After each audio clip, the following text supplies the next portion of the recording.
Okay, are there any questions before I begin?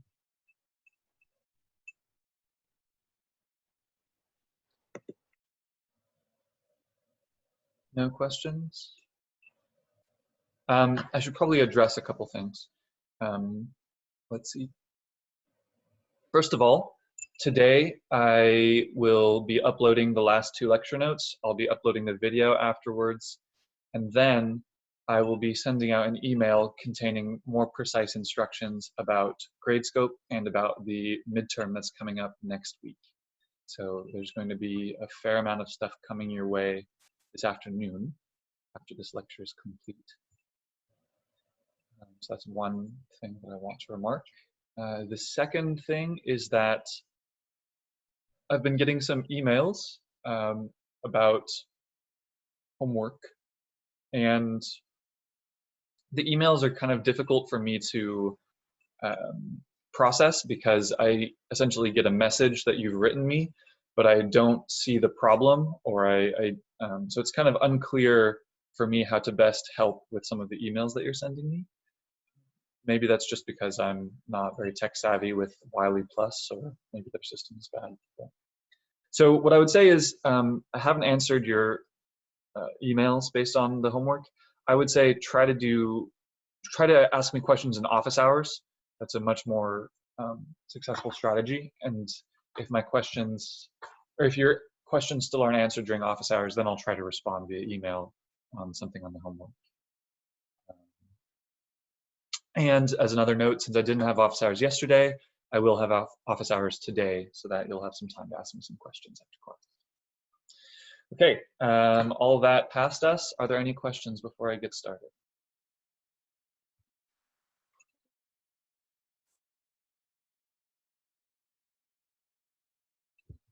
If not, then let's begin.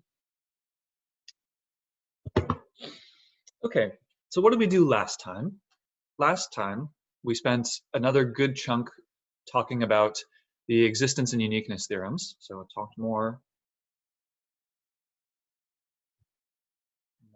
about existence and uniqueness theorems,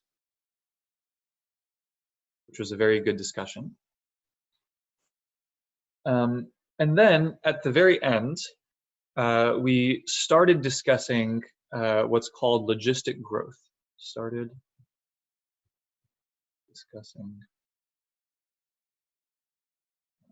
logistic growth. So logistic growth is the name of the model, and it's also the name of the family of differential equations, where the family, can someone remind me what the logistic growth differential equation is? If I have dy dt, this should be equal to r times 1 minus y over k times y. Exactly. And the numbers r and k are going to be greater than 0. This has some mathematical importance. And it also is important because these are, if we interpret this differential equation as trying to model some behavior, can someone give me these kind of ideas about what r and k are supposed to represent?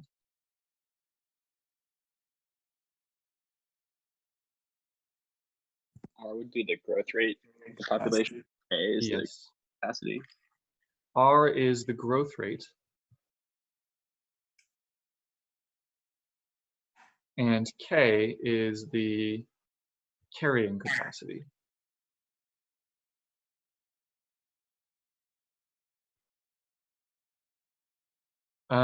Unfortunately, today my screen is showing me my face instead of the paper, so you might also have to tell me to scoot my paper up a lot today, so I'm sorry about that. Okay, and we didn't actually solve this differential equation yesterday, but we still gained a lot of qualitative information about the solutions to this differential equation. So the techniques, wow, techniques. Before solving? Well, there is some data that's very easily accessible just from the equation of from the differential equation, what's some information that's kind of immediately accessible?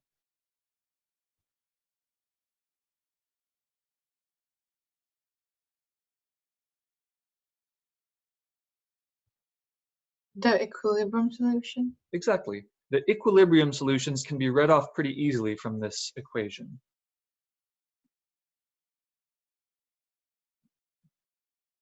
So here the equilibrium solution should just be when you set dy dt equal to 0, or in other words, you set this equation equal to 0, and here the way to get this equation to be 0 is to either set y equal to 0 or y equal to k. Those are the two ways that we can get equilibrium solutions to this differential equation.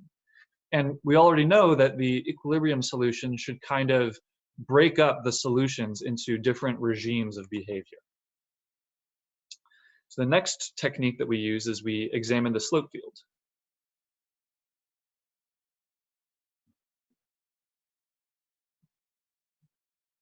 And this was kind of split into two parts. Part one of examining the slope field was done by examining the graph of f of y versus y, which just means look at this as a function. R times 1 minus y over k times y, that's some function of y, and we graphed it. And if we graph f of y versus y, we get, well, this is the equation of a parabola, right? It's a degree 2 polynomial in the variable y with zeros at 0 and k. 0 and k. And moreover, the coefficient in front of y squared is negative, right? Because we assumed r is positive and k is positive. So the coefficient is negative. So which way is the parabola facing?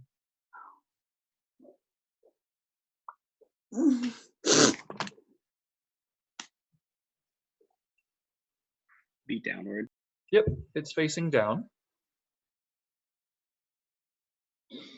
And this, just this picture of the graph of f of y versus y already tells you important information about the slope field, right? It already tells you that if you try to draw your slope field here, well, we're going to have the equilibrium solution, y is equal to 0. We're going to have the equilibrium solution, y is equal to k. And then, so I'll draw those as straight lines, even though if it's a slope field, technically I should be drawing kind of these little slope lines, but okay. And then this picture right here tells me that above k, the slopes are negative. Inside this region, the slopes are positive.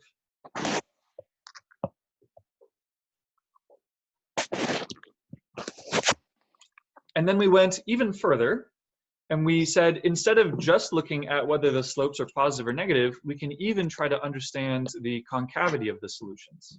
So part 2 here is concavity of solutions. So I'm just kind of reviewing what we did yesterday. If we have something, if we have dy over dt is equal to some function f of y, then d squared of y over dt is going to be equal to d over dt of dy over dt, which is equal to, well, you need to take the derivative of this function, or wait, hang on, sorry, this is incorrect. D over dt of f of y, which is equal to f prime of y times dy over dt. In other words, to find the second derivative of the solutions y, the second derivative is going to be equal to take the derivative of our original function with respect to y and then multiply by itself. And so d squared of y over dt squared is going to be equal to, first we take the derivative of this function, so r times 1 minus 2y over k times r times 1 minus y over k times y. Are people okay with why this is the second derivative of y with respect to t? Yes. Great. And what we found is we can also understand this function, right? This is now a cubic. If I wanted to graph this with respect to y, I'm going to have 3 zeros, one at 0, one at k over 2, and one at k. And then what we found is that things are going to be concave up here, concave down here, concave up here, and then concave down. So if we want to draw a really precise slope field, we look at y is equal to k over 2, and we know that the concavity of the solution should change here. It's going to be so positive here. This is so the slope is increasing and it's concave up. And once we hit here, it'll still be increasing but concave down. If our solution starts up here, then we're going to be increasing but concave down the whole time. And then if we start up here, we're going to be decreasing but concave up. So essentially what I'm drawing here are some sketches of integral curves to the slope fields. And so with all of this data, we're getting a pretty good understanding of what's happening with the logistic growth model. I know that this is essentially a repeat of a lot of the stuff that we did yesterday, but it's still helpful to go back and examine these techniques. Any questions about these tools that we use to get some qualitative understanding of the solutions to this differential equation before we ever solved it? Will you move the paper down? Oh. Thank you. With our slope, I'm sorry. No, my bad. Sorry, I still can't see the graph. Sorry. Oh, the graph? So this is like at the very edge of the paper. It's kind of really poorly done Oh, okay. Sorry. Okay. by me. What are the axes? So it's like y on the vertical axis, and is that time on the bottom for like the logistic curves that we made in the slope field? Here, this graph is the y coordinate, and then I'll call this some other variable. But what I'm doing here is I'm writing this is y is the dependent or independent variable, and then I plug in y into this equation and I get a number out. And that's what I'm putting on the vertical axis. Right. And what about the slope field? The slope field, yeah, this is t, correct. Right. Okay. Thank you. Yeah. So for the second derivative graph, is that like f double prime of t? Yes. T? This is the graph of f double prime of y versus y.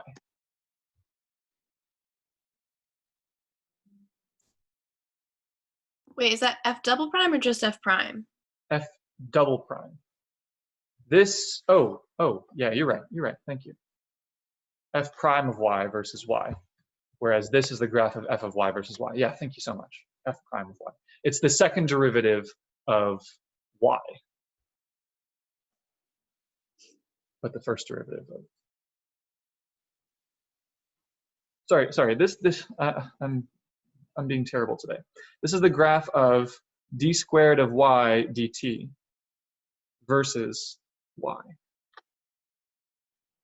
Because the second derivative of y with respect to t is a function that we can write just in terms of y.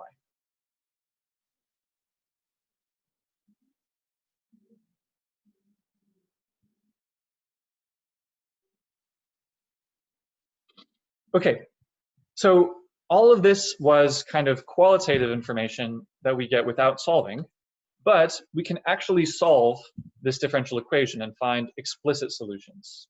If I can properly tear my paper.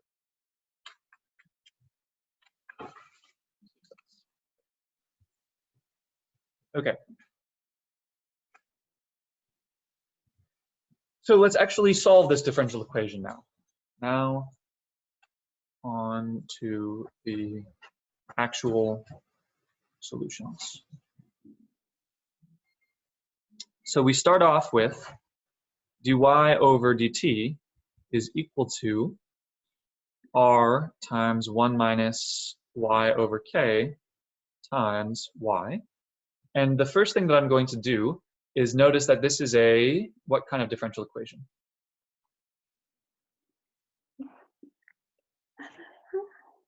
Nonlinear? It is nonlinear, that's correct. Is it autonomous? It is also autonomous. And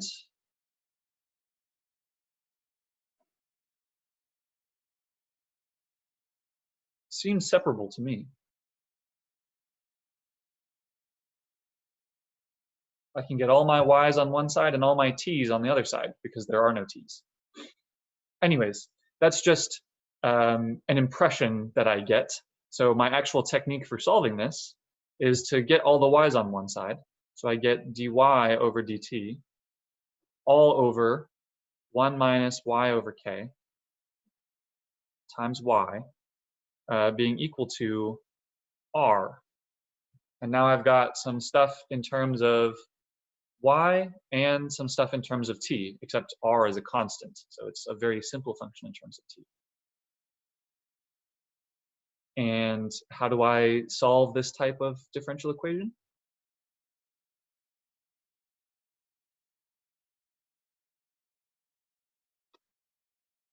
Can you directly integrate? Yeah, I should directly integrate. I should integrate this side with respect to y, and I should integrate this side with respect to t. So take antiderivatives.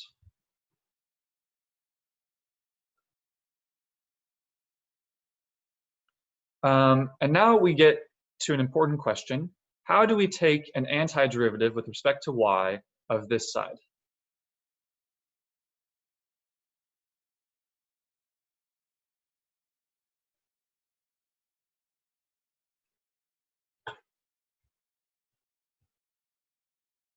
It's not linear in y. If it were linear in y, then we'd know how to take the antiderivative. It's going to look like natural log of something.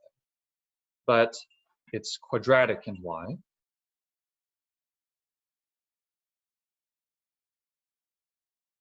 Something from Calc 2. Can we do it using partial fractions? Very good, yes. We take antiderivatives of the left-hand side using partial fractions.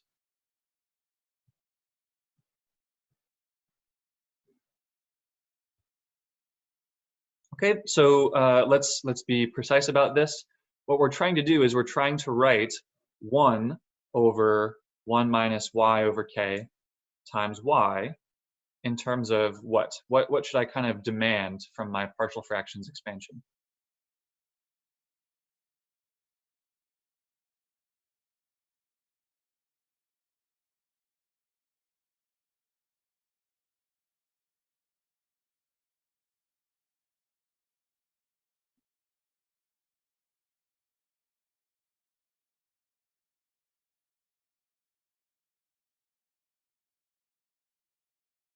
So I want to split up the irreducible factors of my denominator, right?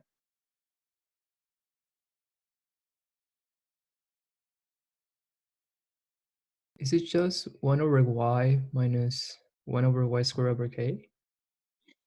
I am not sure that I can immediately see what's going on, so I'm probably just going to do out the full process of partial fractions. And what we do is we take some variables that we don't know what they are yet, and we set 1 over 1 minus y over k plus b over y. Is this familiar? Yeah. Okay, yeah. Probably I didn't make very clear what I was asking for. But the point is, when you're doing a partial fraction expansion, you take the denominator and you break it down into powers of irreducible polynomials. And then you set those kind of powers of the irreducible polynomials as the single irreducible polynomials as your denominators. Then you're going to get a big linear system in terms of the numerators that you have to solve for. In this case, we had two irreducible factors, and both of them were raised to the first power. So I only get two terms in my partial fraction expansion, one with one irreducible factor and the other with the other irreducible factor. And I just need to solve this. So I get from this that ay plus b minus by over k is equal to 1 plus 0y. And now I can solve this linear system by breaking it up in terms of powers, right? All the things with no y in front of them are set equal. So I know b is equal to 1. And I also say ay minus by over k is equal to 0y. This is kind of the linear system that I'm solving. Well, if b is equal to 1, what does that force a to be equal to? 1 over k. 1 over k, yeah, perfect. So this implies a is equal to 1 over k. And I have done my partial fraction decomposition.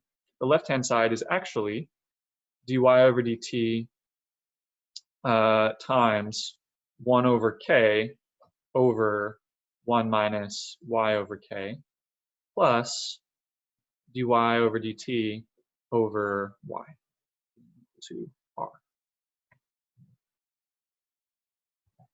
Do you agree with how I've done partial fraction decomposition? Yeah. Great. And now we can actually integrate both sides, right? Both of these things now can be expressed as the derivatives of logarithms, right? Over here, I should get, this is the natural log of the absolute value of y. And over here, I think this looks like the natural log of something involving 1 minus y over k, I think. Yeah, 1 minus y over k. This, do I need to have a negative sign? Yeah, because if I take the derivative of this, I'll get negative 1 over k over 1 minus y over k, so I should have a negative.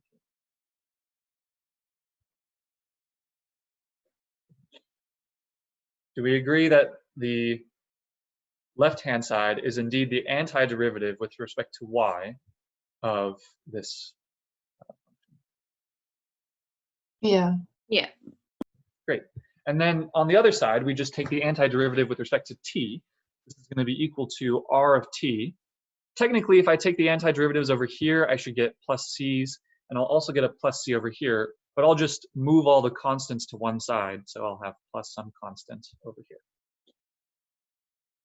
And then I want to get y all by itself, right? I want an actual solution. So what should my next step be?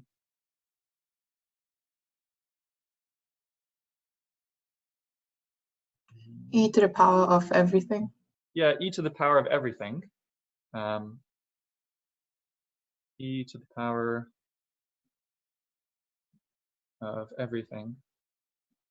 Just such a funny sentence. Write that in my journal. E to the power of everything. Just end it there. Okay. That's what we do.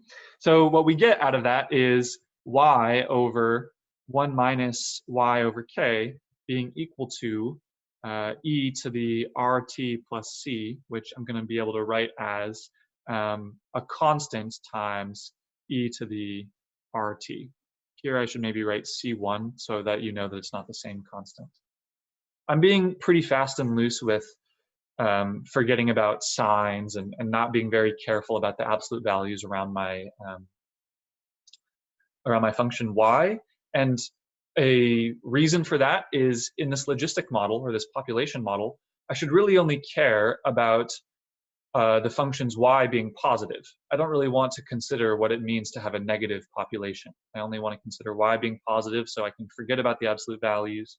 And then I can just do my usual trick of every time I have something that looks like e to the rt plus c, I should consider a more general kind of solution where I have some constant times e to the rt. Okay, so I'm not quite done, right? What I have right now is I've written y over 1 minus y of k being equal to c1 e to the rt, but I really want y all by itself. So I can do essentially just algebra, right? I should multiply both sides by the denominator and then subtract one side over so that I only have y's and factor. I should do this slowly. This expression becomes y is equal to c1 e to the rt minus y over k c1 e to the rt. I add this factor over to the other side. So now I've got y plus y over k c1 e to the rt is equal to c1 e to the rt. And now I factor out a y and divide what is left over after I factor. So I get y is equal to c1 e to the rt all divided by 1 plus c1 e to the c1 over k e to the rt.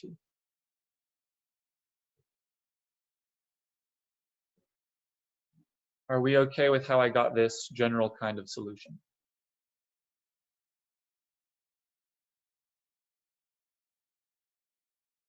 Yeah. Okay, that's great. It's just a little bit of algebra. And I want to write out two other forms of this general solution. They're all valid. They're just kind of useful for looking at it in different ways. So the first thing is that we could rewrite this by multiplying top and bottom by e to the negative rt. So another expression is,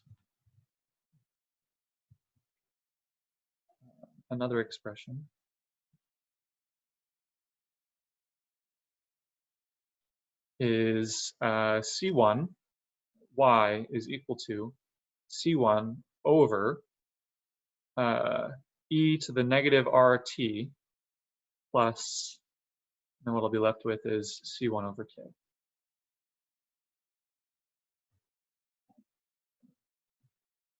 So this is a general form of a solution. And I'm just going to kind of skip over this next description of why the algebra works out. But if we have initial data, right, because here this is just a family of solutions depending on my constant C1.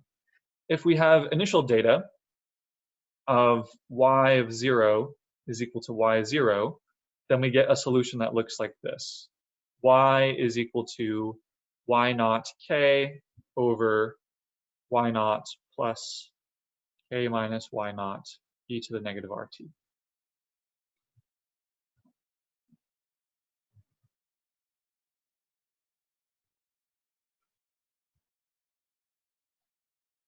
Okay, so in the last, 50 or 60 seconds, I've written down a bunch of clumsy, clunky-looking formulas that look kind of painful to work out.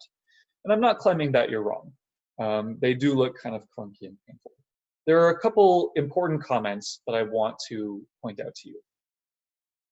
The first thing that I want to point out is that we were actually able to solve this differential equation because it is separable, and we were able to find an antiderivative for the left side. And the technique that we used for finding an antiderivative was partial fractions. So once again, on the theme of, for every technique that you used in Calc 2 to find wonky integrals, you can probably find an application of a certain class of differential equations where you use that technique and get solutions to differential equations, right? We've used a lot of those techniques to find solutions to differential equations. The second thing is that, as expected, we have genuine, explicit solutions with some function in terms of t. And so while this looks a little painful, You can plug this into a graphing device or some program and literally look at the curves and see that they match what we predicted from our slope field. Any questions about this process, what we've done here? I just have a quick clarification. Is that e to the negative RT on the denominator? That's correct. Okay, thank you. Yeah, right. So I started with e to the RTs, top and bottom, and then how I got here was I multiplied top and bottom by e to the negative RT. The convenient thing about this form of the solution is that you can very easily take limits. Examine the limit as t goes to infinity of y of t. What happens to e to the negative r of t as t goes to infinity? It goes to 0. It goes to 0. So as t goes to infinity, this whole term is going to 0. So you can immediately see the limit as t goes to infinity of y of t is equal to y0 of k over y0, which is equal to k. So this is an explicit way of seeing that the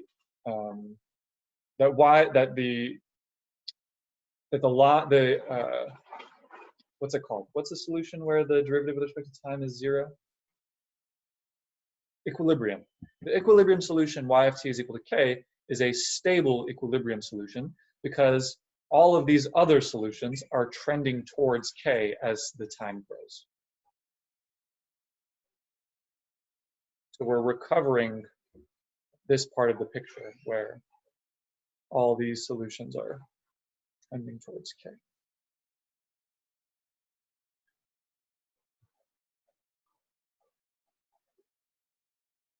Any further questions?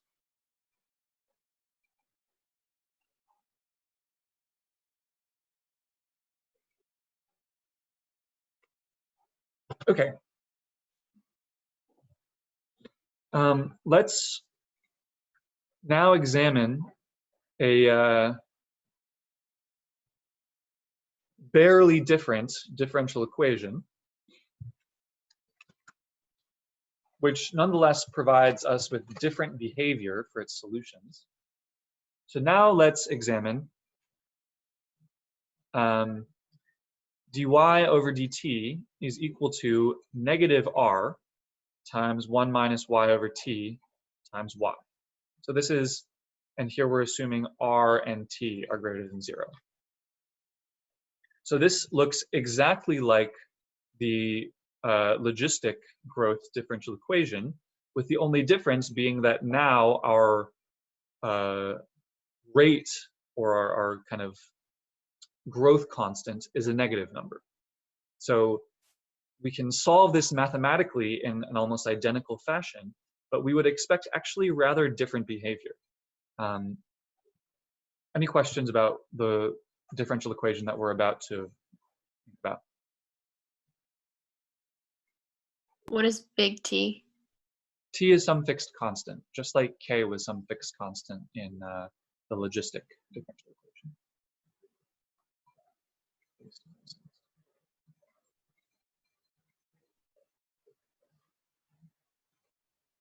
Okay.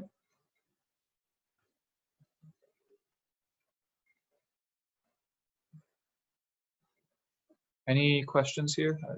Or should I start discussing this? You can start. Okay. So again, we should start with a description of the we should get the equilibrium solutions.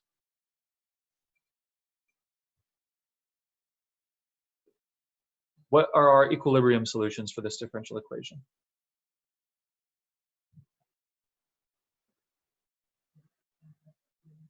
Y equals 0 and y equals big T. Y equals 0 and y equals t are our two equilibrium solutions. So already we're expecting some very similar, or at least the collection of equilibrium solutions looks just like the collection of equilibrium solutions in the logistic growth case. Next, let's look at the slope field. slope field analysis.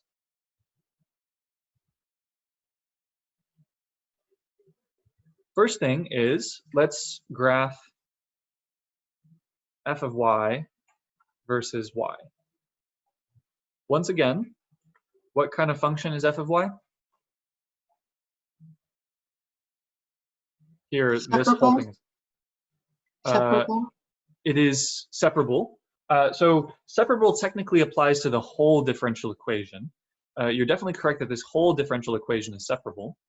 But right now, if I write, I don't have space here. Here I'll write it.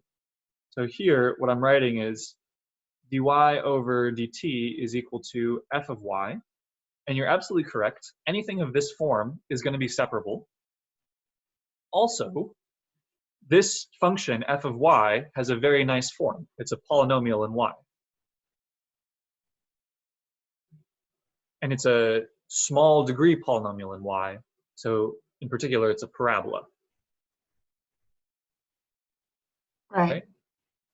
What are the x-intercepts of this parabola?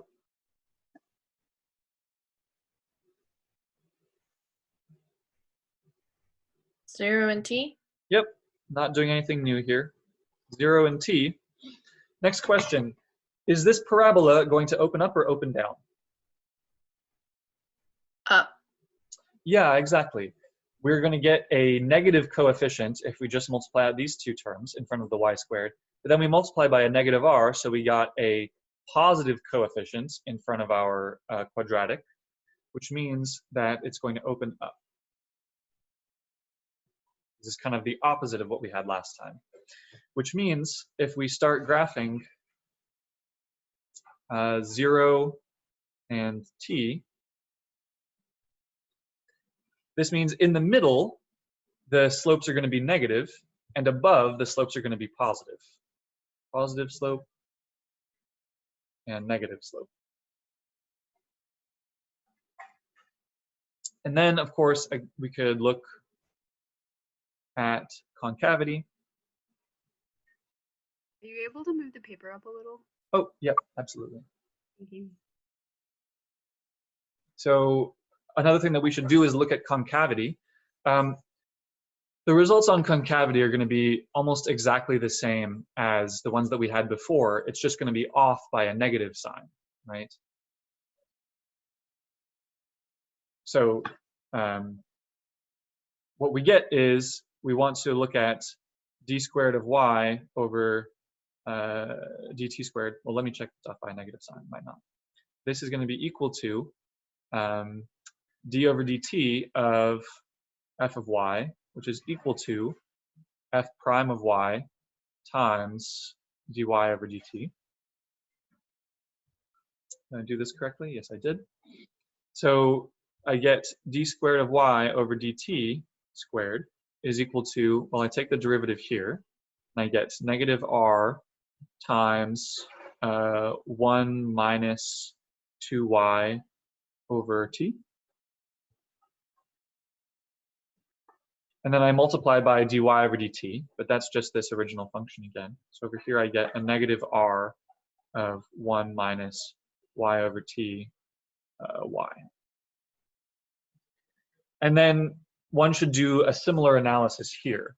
We see what the zeros of this function are. They're going to be 0 from setting y equal to 0, t from setting y equal to t, and t over 2 from this expression right here.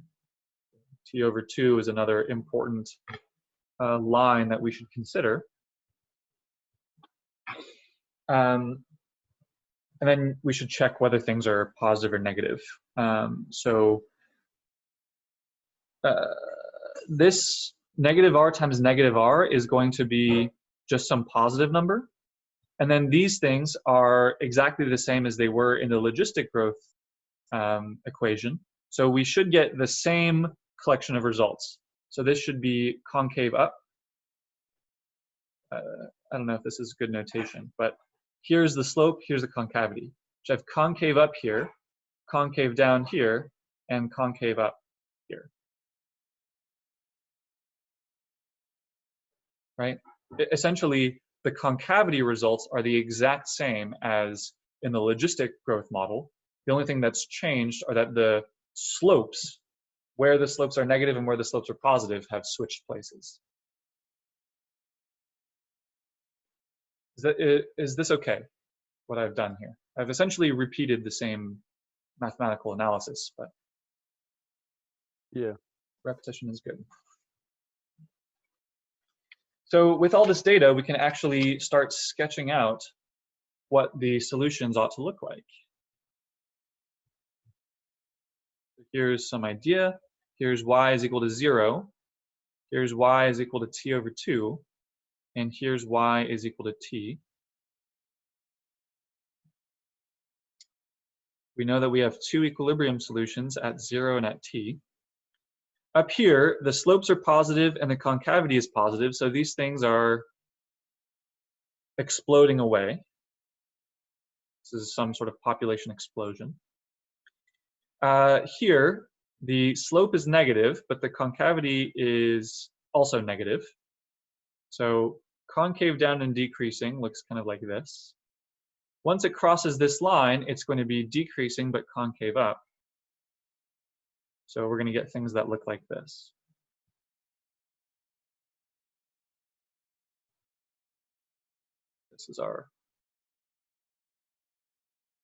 These are some potential integral curves for our slope field.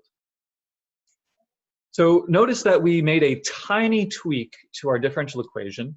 We'll still be able to solve it in pretty much the exact same way and get nice solutions, but the actual overall behavior of these solutions is very different from what we saw in the logistic model. Can someone tell me kind of qualitatively what is very different about this model?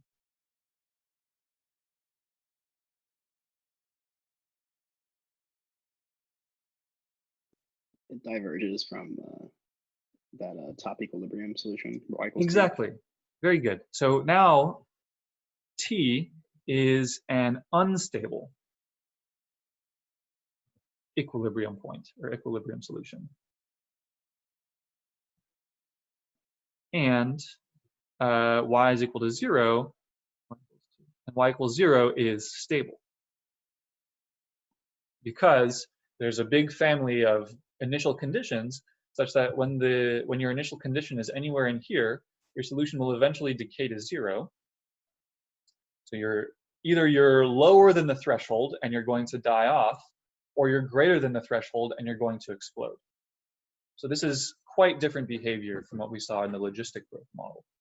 There's no like stable place for the population here. It either explodes or dies off.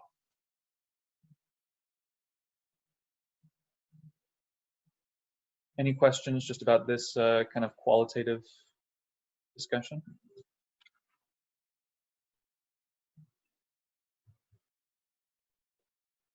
No? Okay. So let's solve this differential equation explicitly.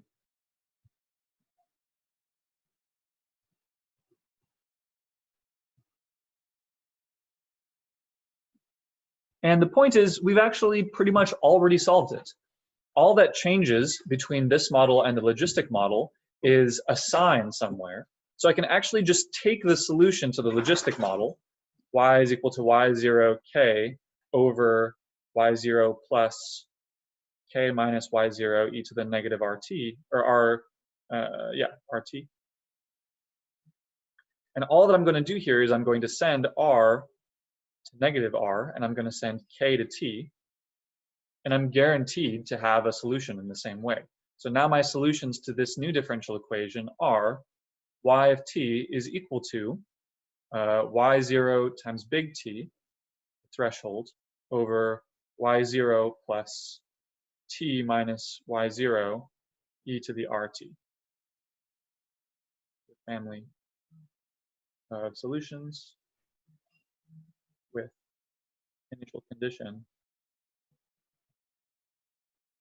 y0, or y of 0 is equal to y0. Could you move it down a little bit, please? Oh, yep, absolutely.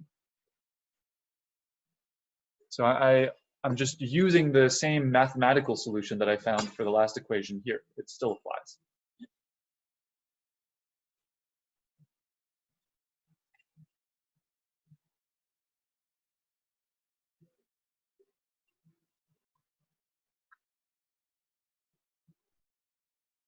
What is this a model for? Something with like temperature and cooling.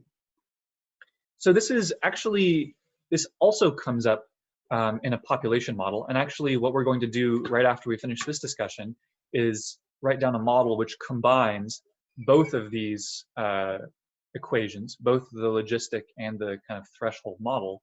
And that's an even more or even less naive and more sophisticated model of populations where there's some threshold where if the population is below that threshold, they'll still die out, even though there might be several thousand of them left, essentially.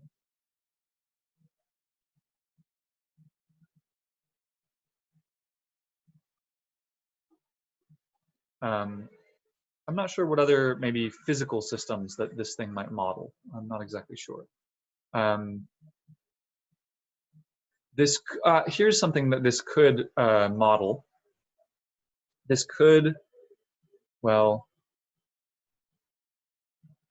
if it had little oscillations, this also kind of looks like the form of the equation of motion for a kind of like a trapped particle.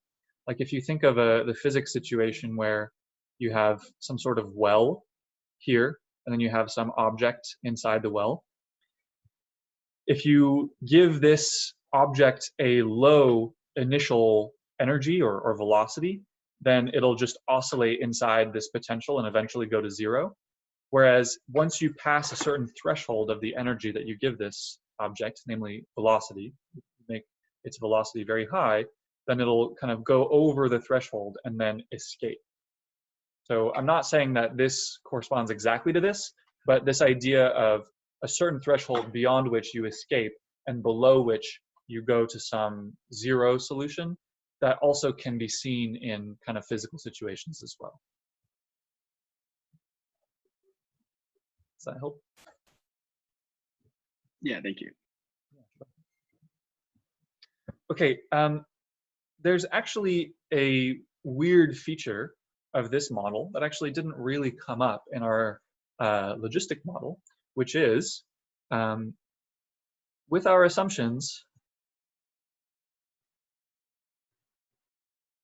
on t and r both being greater than 0, we actually can run into an issue with the denominator. The denominator can become 0 at some finite time. So let's solve for this. Now I'm interested, where is this denominator 0? So that y0 is equal to, or sorry, y0 plus t minus y0 e to the rt is equal to 0. And if I solve this out, I'm going to get e to the rt is equal to negative y naught over t minus y naught. And if I take natural logs of both sides and divide by r, I get at time t is equal to natural logarithm of y naught over y naught minus t times 1 over r. So if y0 is greater than t and y0 is greater than 0, then y0 over y0 minus t is positive. So that means that I can actually find the natural log of this positive number. It's going to be some actual number. And then when time t is equal to this expression, the denominator is going to be 0.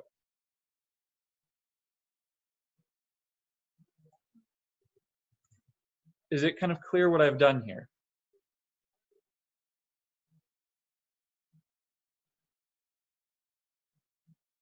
So what's Can you happening go at over this it briefly time of one the more time? population?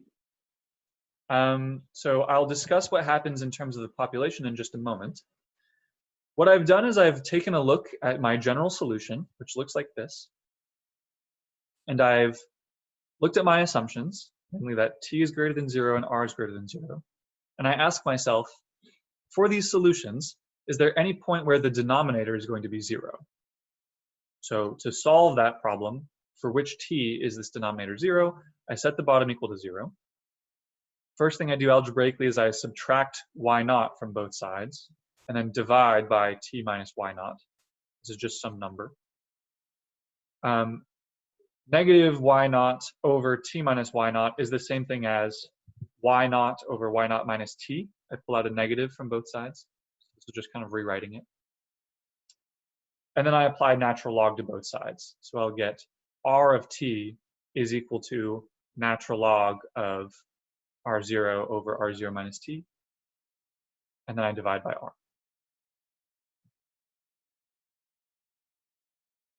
I understand that possibly what I just said was totally useless because people talking about algebraic expressions is like kind of worthless. But is there any step that I should clarify here?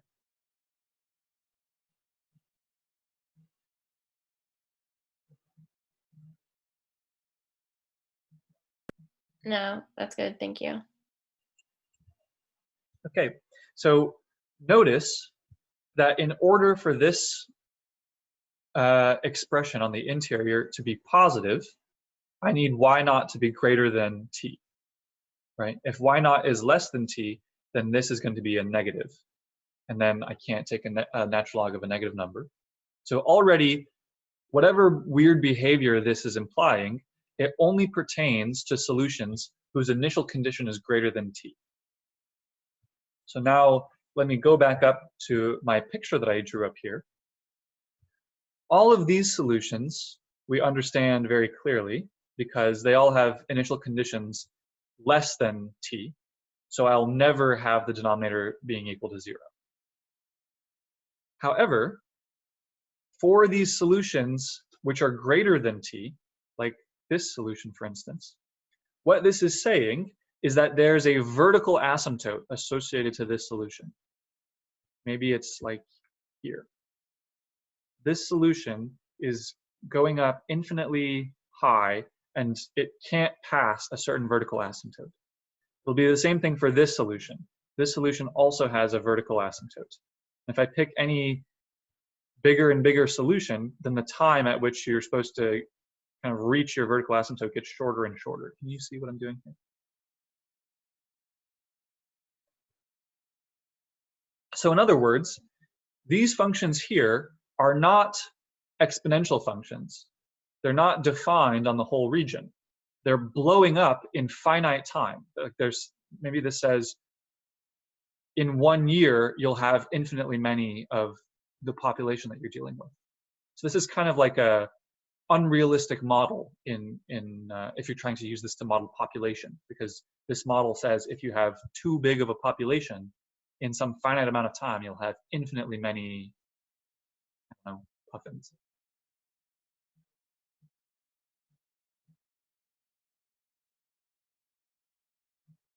Any questions about this? So maybe what I can say about this is another case where the solutions to nonlinear differential equations have strange behavior.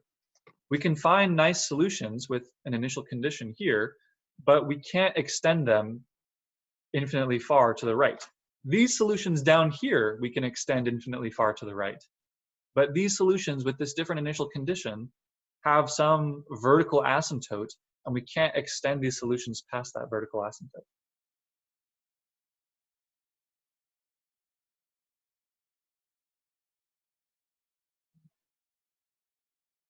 Any questions here?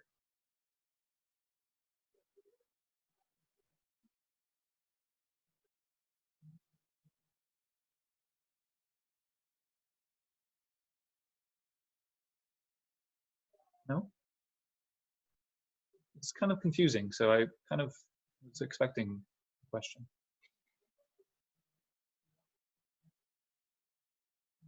But I won't demand one.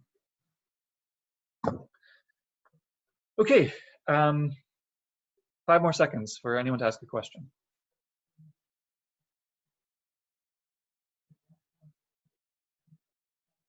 Should I move on? Yeah, you can move on. Thanks. Okay, that's all taken care of. Okay, so the last model that I want to discuss, I'll only discuss it briefly, but it's in the book and it kind of has a fun story attached to it. So I'll say we can pretty easily examine what happens when we combine the two. Combine the two. So let's look at the differential equation, which is given by dy over dt is equal to negative r times 1 minus y over t times 1 minus y over k times y, where here we assume r is greater than 0 and 0 is going to be less than t, which is going to be less than k. So once again, I'll mention two things. First of all, we could literally solve this differential equation for the same reasons we could solve the last one. A, it's a separable differential equation, and B, when we divide all this stuff involving y over to the left-hand side, we'll be able to do a partial fraction decomposition now in terms of 3 different factors, right? 3 different denominators. One where we're going to have denominator 1 minus y over t, one where we have denominator 1 minus y over k, and one where we have denominator y. So we can find actual literal solutions to this equation as well. But we're not going to do that. We're just going to look at the equilibrium solutions in the slope field. So we've got t floating around in here. We know that t is going to be an equilibrium solution because plugging in y is equal to the constant t sets this whole expression equal to 0. And we're also going to have an equilibrium solution associated to k, because when we plug in y is equal to k, dy dt is also equal to 0. We've got 0 times all this stuff.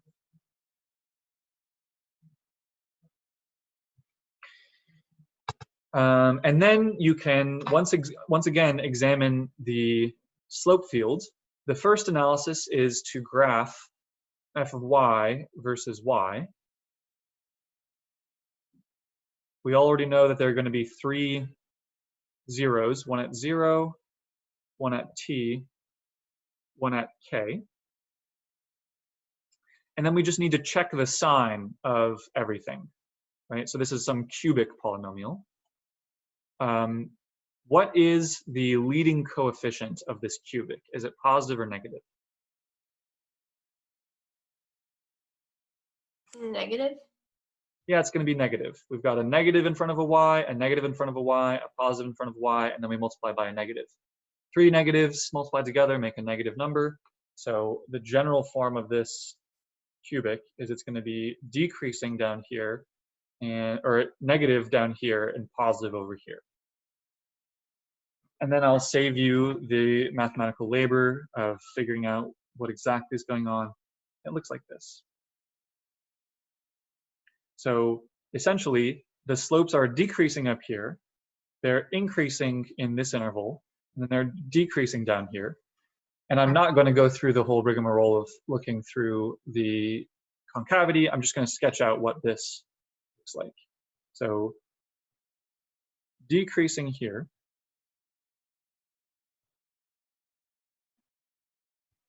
In between t and k, it's increasing. So it's going to be looking like these things again.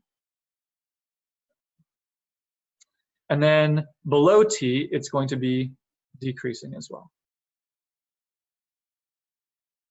Okay? So in this picture, what are the stable equilibrium solutions? K and 0? K, y is equal to k, and y is equal to 0 are stable equilibrium solutions. And y is equal to t is clearly unstable.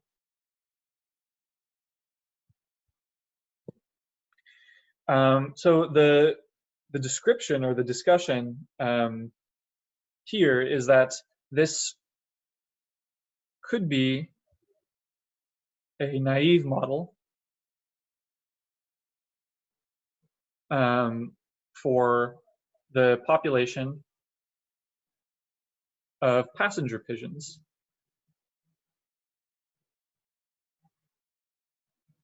So just reading from the book, it's this kind of interesting story where passenger pigeons were really common in the United States before the 1880s, but then they started being hunted and shot all over the place. And it turns out that passenger pigeons need a large population of the pigeons together in one area in order to reproduce for some reason. I'm not exactly sure how that happens, but apparently that's necessary.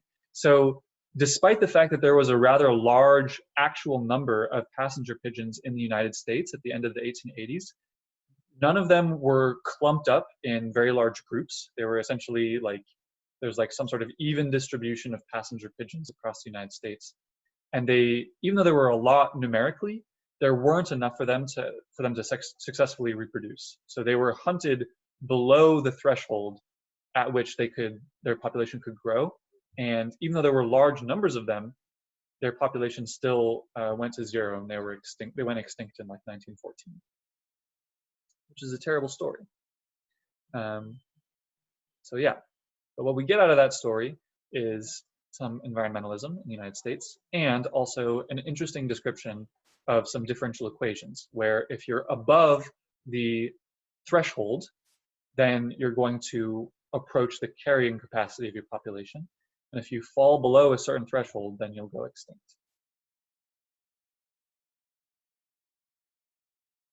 Any questions about this depressing differential equation?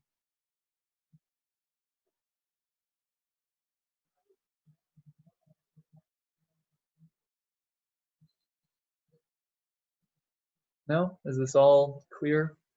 All understandable? All good. All good. Okay. So essentially, what have we done in this chapter? Or let's kind of just take a step back and think about what we've accomplished. We've talked in detail about existence and uniqueness of solutions. And we have kind of two camps where things are divided into. One camp is the linear differential equations, and the other camp is the nonlinear differential equations. We know how to get exact solutions for linear differential equations, and we know that under certain conditions, we have existence and uniqueness for nonlinear. And then now we've seen a couple different nonlinear differential equations that we know how to solve. Here, the logistic growth model provides another class of differential equations where we have precise solutions, and we can understand pretty well what the long-term behavior of these solutions to the logistic model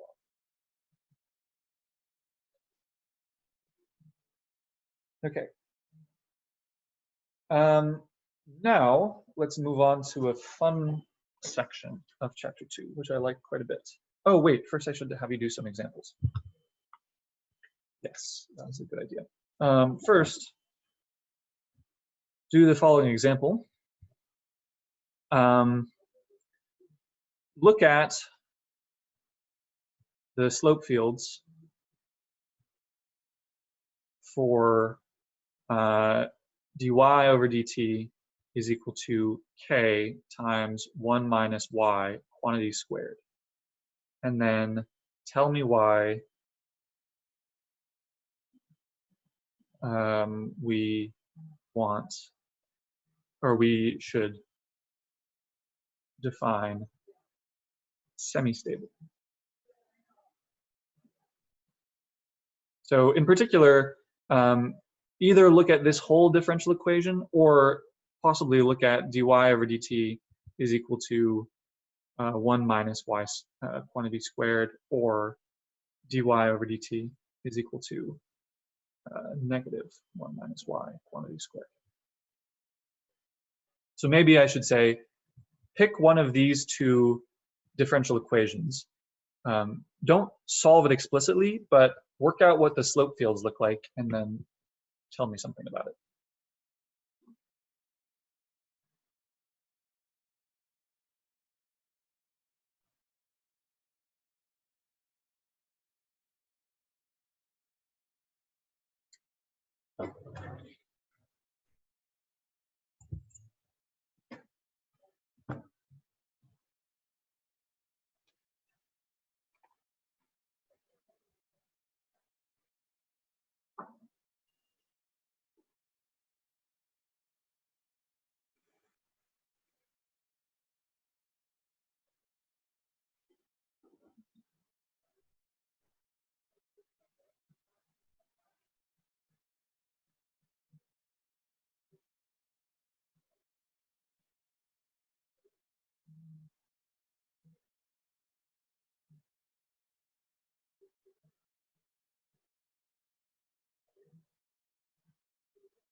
So does anyone have something interesting they can talk to me about either one of these differential equations?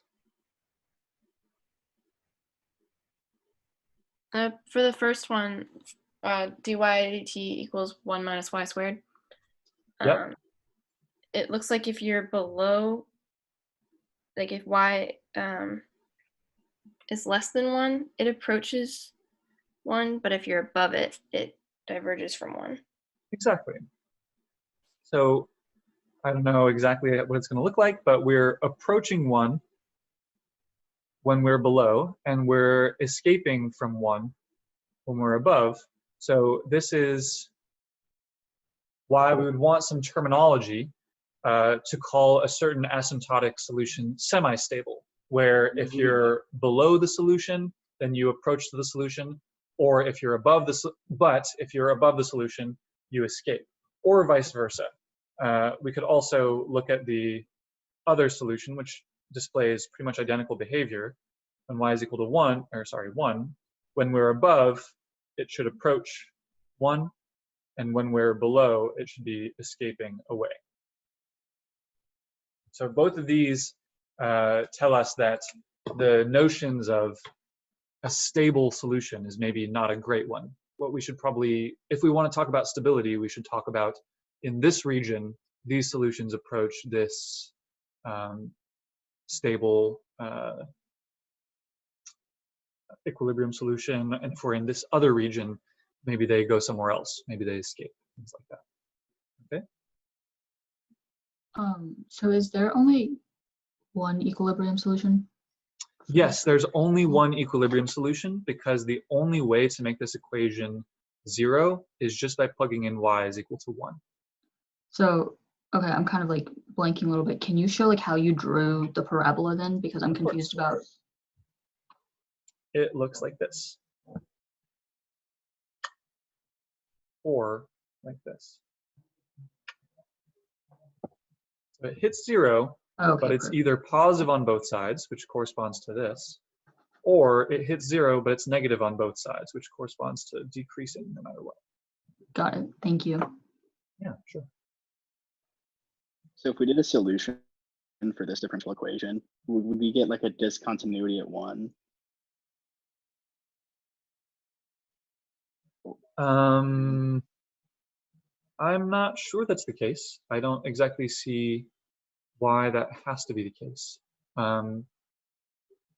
Actually, yes, I do. I think that is correct. Yeah. So if you want to solve this, you need to do the partial fraction expansion of 1 minus y squared, and you're going to have a term where you have 1 over, or b over 1 minus y quantity squared. If you take the antiderivative, you should have something that is something over 1 minus y, and then you'll exactly have a discontinuity, actually a vertical asymptote probably at y is equal to 1. Yeah, I think that's very good.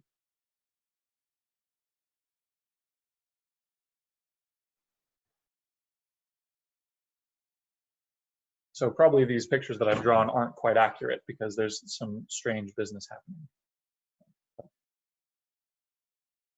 And like a solution would never have something like both below and above y equal to 1, right? Yeah, I don't believe I guess it'd so. be the other axis, but yeah. So these are probably quite interesting differential equations to solve, and I encourage you to do them. I didn't solve them all the way out. I just wanted to point out that stability isn't just you're either unstable or you're stable.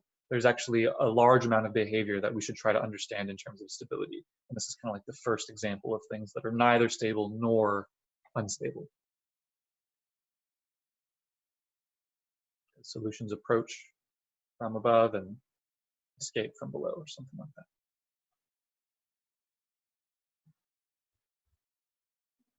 Okay, let's just do a first example from the next section, which I like quite a bit. Or unless there are any questions on the previous section. No? Okay. You had your chance. Of course, you'll also have a chance later in office hours. 2.6. This is exact differential equations. And what we should think about here are, these are a rather large generalization of separable.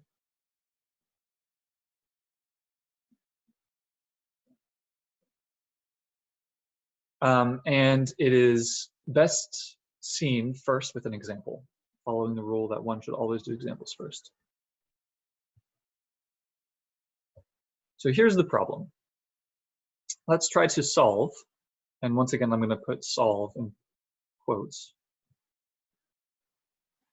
Solve the differential equation 2x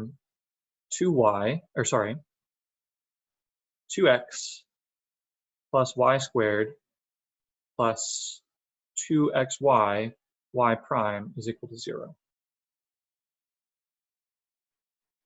First question, is this separable?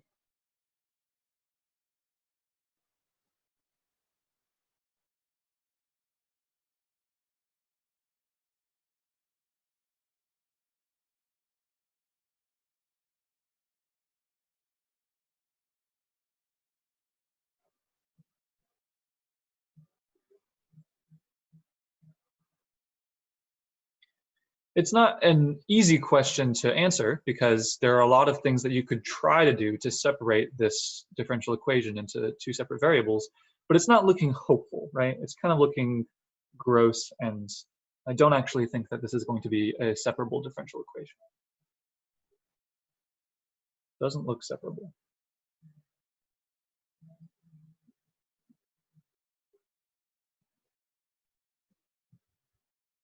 However, there is some very nice feature that we could notice. What I'm going to notice is the following important fact, or interesting note. This chunk, which I could write as m of xy, write this chunk as n of xy. M of xy looks like a partial derivative of a certain function. Namely, m of xy looks like the partial with respect to x of psi, for psi is equal to x squared plus xy squared. Right? If I take the partial derivative of x squared plus xy squared, I get exactly 2x plus y squared. And n of x comma y is exactly equal to partial with respect to y of the same function. If I take the partial derivative with respect to y of this function psi, I exactly get 2xy.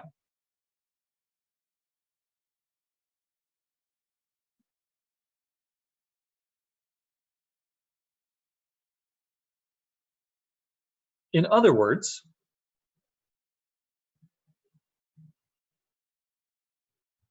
this whole equation can be written as the partial with respect to x of psi plus the partial of psi with respect to y times dy over dx, right? I'm rewriting y prime as dy over dx equal to 0. And now I remember that y is supposed to be a function of x, right? X is the independent variable and y is supposed to be a function of it. So this actually looks like a big chain rule. So essentially, this looks like d over dx of psi of x, y equaling 0 by a chain rule. Remember, the chain rules tells you if you've got a function of x, y, and z, and then x is a function of s and t, y is a function of s and t, and z is a function of s and t. How do we take the derivative of this function with respect to t? Well, you have to add up all the derivatives of f with respect to x, y, and z, and then you multiply that by the derivative of x with respect to s, or y with respect to s, or z with respect to s. Do you remember this kind of generalized form of the chain rule in Calc 3? Yeah. Great. So do you agree with me that this equation, if I can find a single psi such that the partial with respect to x gives me this piece and the partial with respect to y gives me this piece, then I can go all the way down to this expression.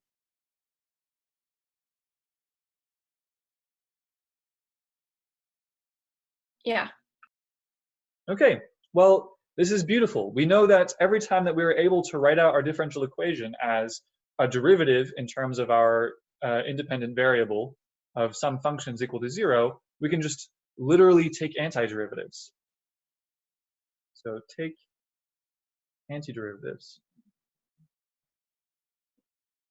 And we get psi of xy is equal to, and I should add a plus c, is equal to 0.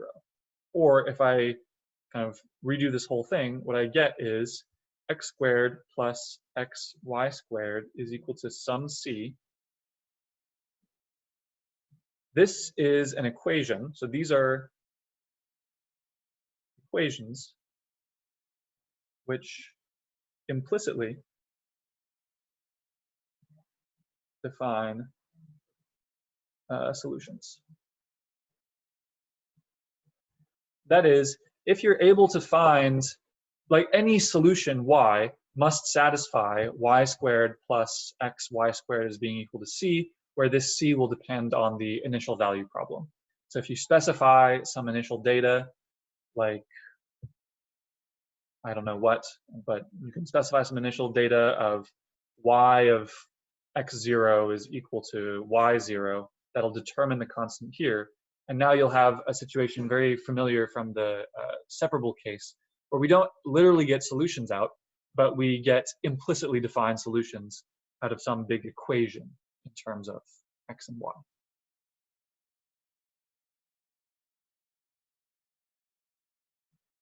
Any questions on this? Can you scroll up a little so I can see that not the other way? Oh, Like up to the original one? yeah. So maybe I don't need to show you the stuff in the parentheses, but here. Yeah, I'm just trying to process what just happened. Sure.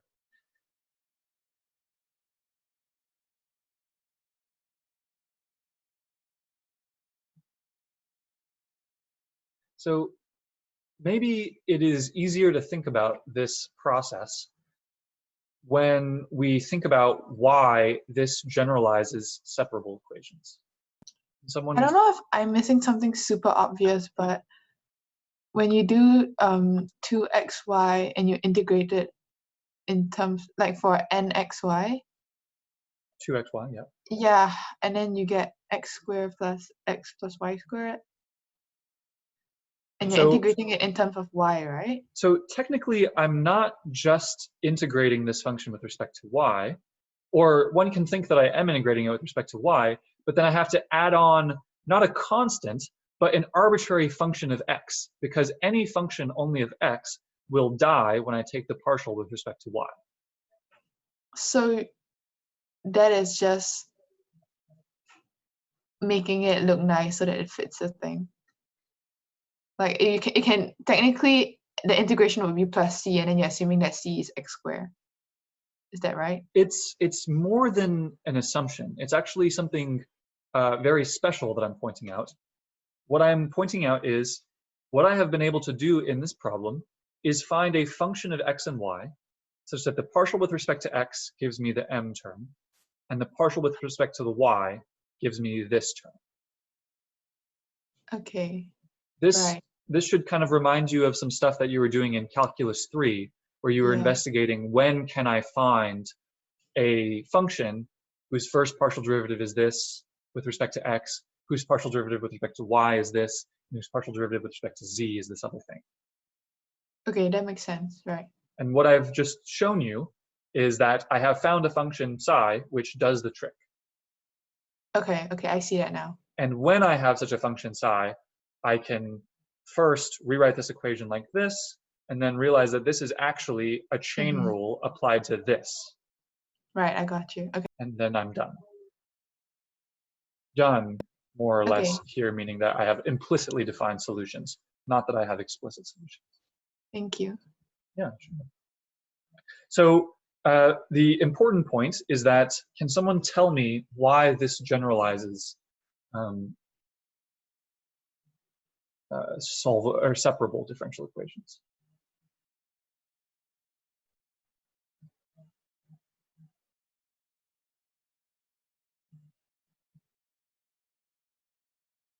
Because normally we can just do like the regular derivative of like the function with x and the function with y, but here we have to just take the partials because we can't fully separate it. Yeah, exactly. So in other words, if m is only a function of x and n is only a function of y, dy over dx is equal to 0. So this is the separable case. Now you can see it. Essentially, I can always find some function psi which does the trick here, because I just need to take the antiderivative with respect to m and the antiderivative with respect to y. So like the integral x0 up to x of m of z dz plus the antiderivative of y0 up to y n of y, or n of z dz. This will always satisfy this equation when I take the derivative. In other words, if I have a separable differential equation, I can brute force construct a psi that works always. If my m is a function of both x and y, and my n is a function of both x and y, it's not necessarily the case that I can always brute force find a solution psi that has this property where you take the partial with respect to x and you get this, the partial with respect to y and it gets this. In fact, we will see that there are some cases where for some m and some n, there doesn't exist a psi that does the trick. So maybe the way that you should think about it is such a psi does not always exist. We're going to investigate when such a psi does exist. And one subcase of that is when your equation is separable and m only depends on x and n only depends on y, then you can brute force construct a psi that works. Does that kind of hierarchy make sense?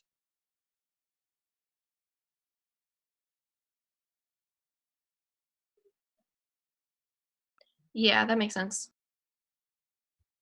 Okay, great.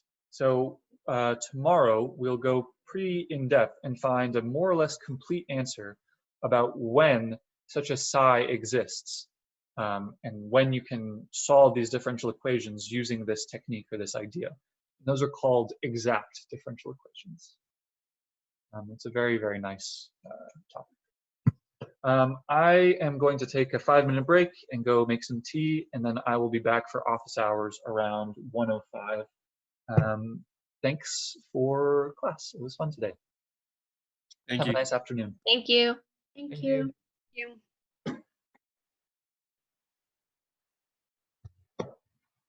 you.